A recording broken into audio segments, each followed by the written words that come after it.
एकनाथ शिंदे आणि अमित शहांच्या भेटीची inside story news 18 लोकमतवर महायुतीला तिढा। आता गृहमंत्री अमित शहांच्या दरबारी वादावर लवकर मार्ग काढण्याची चिन्ह।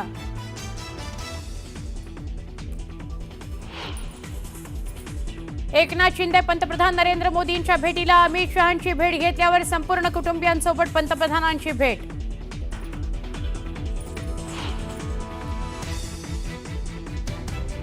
उद्धव ठाकरे आणि आदित्य ठाकरे दिल्लीत दाखल, विमानतळावर शिवसैनिकांकडून जल्लोषात स्वागत। ठाकरे राहुल गांधींची घेणार भेट।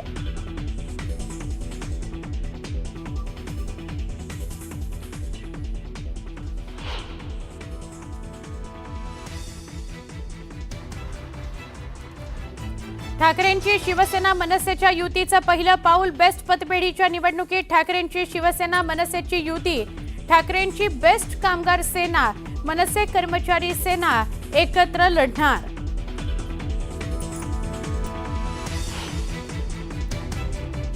वनतारा व्यवस्थापनाच्या वरिष्ठ अधिकाऱ्यांसोबत मुख्यमंत्र्यांची बैठक संपन्न। महादेवी हत्तीणीला पुन्हा नंदिनी मठात परत देण्यासंदर्भात वनतारा सहकार्य करणार, वनताराच्या वरिष्ठ अधिकाऱ्यांची माहिती। दादरच्या कबूतरखान्यावरील ताडपत्री आंदोलकांनी झटापट करत अखेर हटवली, तर झालेलं आंदोलन चुकीचं, कुणीही कायदा हातात घेऊ नका। जैन समाजाची चर्चेनंतर मंगलप्रभात लोढांची प्रतिक्रिया।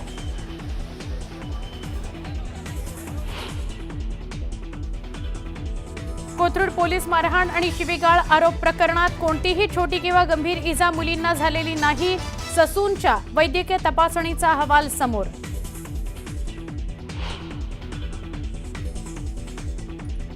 राज्यात पहिली आणि दुसरीच्या इंग्रजीच्या पुस्तकात एकच कविता छापून आल्यानं पालकांमध्ये संभ्रम।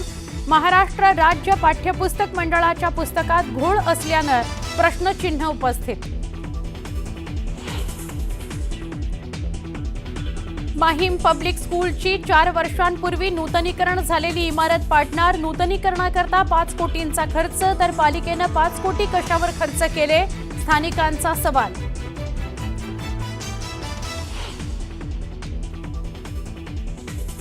धाराशिवच्या नळदुर्ग बस स्थानकात मौलवीचा संतापजनक प्रकार, पॉर्न व्हिडिओ पाहत महिला आणि शाळकरी मुलींना पाहून केले अश्लील हालभाव। आरोपींवरची कलमं वाढवणार, न्यूज 18 लोकमतच्या बातमीनंतर पोलीस अधीक्षकांची माहिती।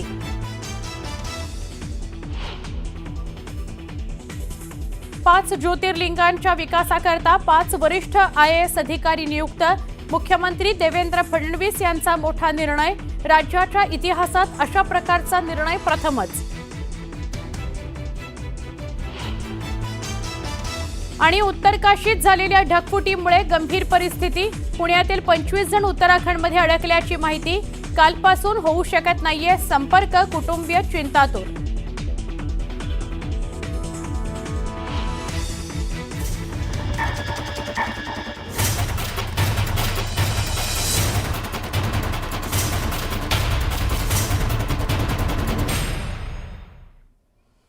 नमस्कार, मी सुवर्णा, बुलेटिन मध्ये आपल्या सगळ्यांचं स्वागत। या बुलेटिनची सुरुवात महत्त्वाच्या बातमीने, ही बातमी नवी दिल्लीतून। उपमुख्यमंत्री एकनाथ शिंदे हे पंतप्रधान नरेंद्र मोदींच्या भेटीला गेलेले आहेत। 4-4:30च्या दरम्यान त्यांना वेळ मिळालेली होती। काही वेळापूर्वीच म्हणजे साधारण 2 ते 3च्या दरम्यान अमित शहांनी एकनाथ शिंदेंनी जाऊन संसद भवनामध्ये केंद्रीय गृहमंत्री अमित शहांची भेट घेतलेली आणि त्यानंतर 4-4:30च्या दरम्यान त्यांना पंतप्रधान नरेंद्र मोदींची वेळ मिळालेली आहे। एकनाथ शिंदेंकडून दिल्लीत भाजपच्या ज्येष्ठ नेत्यांच्या गाठी भेटी घेतल्या जात आहेत। शिंदेंच्या दिल्ली दौऱ्यामागे नेमकं काय असा प्रश्न चर्चेत येतोय, तर एकनाथ शिंदे आणि त्यांचे सगळे खासदार केंद्रीय गृहमंत्री अमित शहा यांना भेटायला गेलेले होते। संसद भवनात त्यांचं कार्यालय आहे, तिथे ही भेट झाली आणि उपराष्ट्रपती पदाचा NDAचा जो कोणी उमेदवार असेल त्याला पाठिंबा असेल शिवसेनेचा, असं सांगितल्याचं कळतंय। आमचे प्रतिनिधी उदय जाधव यांच्याशी आपण बोलूया। उदय, एकनाथ शिंदे हे सगळ्या कुटुंबासहित पंतप्रधान नरेंद्र मोदींना भेटायला गेलेत असं कळतंय, काय अधिक सांगाल?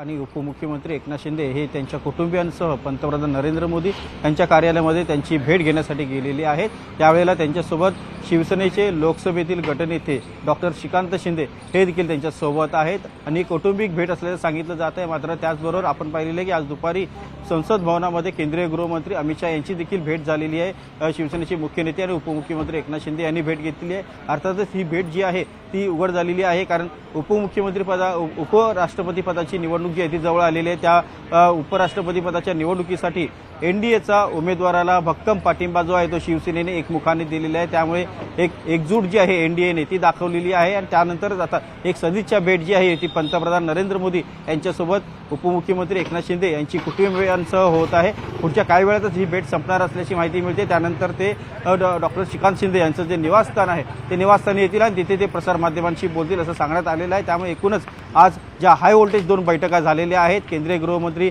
अमित शहा यांच्यासोबत आणि त्याचबरोबर पंतप्रधान नरेंद्र मोदी यांच्यासोबत जी भेट झालेली आहे त्या भेटीसंदर्भात संपूर्ण सविस्तर माहिती जी आहे स्वतः शिवसेनेचे मुख्य नेते आणि उपमुख्यमंत्री एकनाथ शिंदे हे प्रसारमाध्यमांना देतील। मात्र सध्या आपण पाहतोय की एनडीएची एकजूट आणि त्याचबरोबर येणारी उपराष्ट्रपती पदाची निवडणूक आहे यासाठी एकूणच एनडीएची मोठ जी आहे ती पुन्हा एकदा एकजूट होताना आपल्याला पाहायला मिळते। नक्की धन्यवाद माहिती दिल्याबद्दल उदय। आमचे प्रतिनिधी उदय जाधव नवी दिल्लीमध्ये आहेत। नवी दिल्लीतून ते आपल्याला अधिक माहिती देत आहेत। आणि आता आपण पुढच्या बातमीकडे वळतोय। मोठी बातमी आहे, महायुतीचा तिढा आता अमित शहांच्या दरबारी गेलेला बघायला मिळतोय। जवळपास 25 मिनिटं बंद दाराआड या दोघांमध्ये चर्चा झाली असं कळतंय। महायुतीच्या वादावर लवकर मार्ग काढण्याची विनंती एकनाथ शिंदेंनी अमित शहांना केली असंही सूत्रांकडून कळतंय। महायुतीच्या घटक पक्षाच्या वादाचा फायदा विरोधकांना मिळू नये याकरता हस्तक्षेप करा अशी मागणी करण्यात आली आहे। महायुतीची प्रतिमा मलिन करण्याचं कारस्थान केलं जात आहे। लवकरच महायुतीच्या घटक पक्षाची बैठक होण्याची शक्यता वर्तवली गेलेली आहे। वादग्रस्त मंत्र्यांबाबत देखील बैठकीत चर्चा झाल्याची सूत्रांची माहिती आहे। तसंच उपराष्ट्रपती पदाच्या निवडणुकीत शिवसेनेचा एनडीएला पाठिंबा आहे। महायुती म्हणूनच स्थानिक स्वराज्य संस्थांच्या निवडणुका लढणार होत असं शिंदेंनी सांगितलंय। दरम्यान या भेटीनंतर खासदारांच्या काही प्रश्नांबाबत अमित शहांशी चर्चा झाल्याचीही माहिती कळतेय। महायुती म्हणूनच स्थानिक स्वराज्य संस्थांच्या निवडणुका लढणार असंही त्यांनी म्हटलंय। उद्धव ठाकरेंच्या दिल्ली भेटीवरही शिंदेंनी टोला हाणलेला आहे। मी लपून छपून काम करत नाही, सगळ्यांसमोर भेटायला येतो असं ठाकरे म्हणाले। दीर्घकाळ गृहमंत्रीपदाचा विक्रम करणाऱ्या अमित शहांचं अभिनंदन सुद्धा शिवसेनेनं केलेलं आहे। ब्रेकनंतर एक मोठी अपडेट आहे। बेस्ट पतपेढीच्या निवडणुकीमध्ये ठाकरेंची शिवसेना आणि मनसेची युती होणार असल्याची माहिती आहे। ठाकरेंची शिवसेना आणि मनसे युतीचं हे पहिलं पाऊल असल्याची माहिती आहे। तर बेस्ट पतपेढीची 18 ऑगस्टला निवडणूक आहे, म्हणजे याच महिन्यामध्ये 18 तारखेला ही निवडणूक होणार आहे आणि त्यासाठी मनसे आणि शिवसेना युबीटी यांची युती असेल। ठाकरेंची बेस्ट कामगार सेना आणि मनसे कर्मचारी सेना एकत्र ही निवडणूक लढणार असल्याची माहिती समोर येते। तर मागील काही दिवसांपासून चर्चा सुरू आहे दोन्ही ठाकरे एकत्र येणार याविषयीची आणि हे पहिलं पाऊल म्हणता येईल, कारण बेस्टच्या पतपेढीची जी निवडणूक या महिन्यामध्ये होणार आहे ती निवडणूक मनसे आणि शिवसेना युबीटी एकत्र लढणार असल्याची माहिती आहे। दरम्यान याविषयी अधिक माहितीसाठी आपले प्रतिनिधी उदय जाधव हे आपल्यासोबत फोन लाईनवर जोडले गेले आहेत। उदय, काय सांगाल, पहिलं पाऊल म्हणता येईल ठाकरे बंधूंचं, नेमकं कशा पद्धतीने ही निवडणूक लढली जाणार आहे, कशा पद्धतीचं समीकरण असेल, जागा वाटप कसं होणार आहे? आपण पाहतो की दोन्ही ठाकरे बंधू कधी एकत्र दुसऱ्या राजकीय कधी युती जाहीर करतात अशी उत्सुकता सगळ्यांना, याबद्दल सर्वांचं लक्ष आहे। मात्र स्थानिक पातळीवरती आपण पाहतोय की स्थानिक स्वराज्य संस्थांच्या निवडणुका आता तोंडावरती, महापालिका निवडणुका तोंडावरती, अशा दोन्ही ठाकरे बंधूंच्या ज्या स्थानिक कामगार संघटना त्या मात्र एकत्र येऊन निवडणूक लढण्यासाठी पुढे सरसावल्या असल्याची माहिती पुढे आलेली आहे। एकूणच आपण पाहतोय की मुंबई महानगरपालिकेचे जे बेस्ट विभाग आहे त्या बेस्ट विभागामध्ये बेस्ट कामगार सेना आहे आणि ही शिवसेनेची आहे। तर मनसेची उत्कर्ष पॅनल आहे, हे दोन्ही पॅनल जे एकत्रित निवडणूक लढवणार असल्याची माहिती मिळते आहे। बेस्ट उपक्रम कामगार पतपेढीच्या निवडणुकीमध्ये दोन्ही ठाकरेंच्या आपण पाहतोय की ठाकरेंची शिवसेना आणि मनसेची युती होताना आपल्याला पाहायला मिळते। बेस्ट पतपेढीच्या एकूण निवडणुकीमध्ये 18 ऑगस्ट रोजी ही निवडणूक पार पडणार आहे आणि त्या निवडणुकीमध्ये मनसे आणि शिवसेना ठाकरे गट हे दोन्ही गट एकत्रितरित्या पॅनल निवडणूक लढवणार असल्याची माहिती मिळते। बरोबर आहे उदय, याविषयीचे अपडेट आपण घेत राहूया। धन्यवाद तुम्ही दिलेल्या या सविस्तर माहितीसाठी।